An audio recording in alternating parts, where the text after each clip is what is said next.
The glorious Quran. Navigator.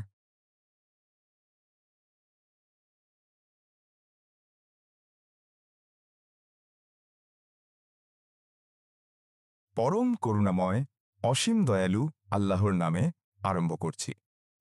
বলো, হে কাফিরেরা, আমি তার ইবাদত করি না যার ইবাদত তোমরা করো, এবং তোমরাও তার ইবাদতকারী নও যার ইবাদত আমি করি, এবং আমি ইবাদতকারী নই তার যার ইবাদত তোমরা করে আসছ, এবং তোমরাও তার ইবাদতকারী নও যার ইবাদত আমি করি। তোমাদের দিন তোমাদের জন্য এবং আমার দিন আমার জন্য।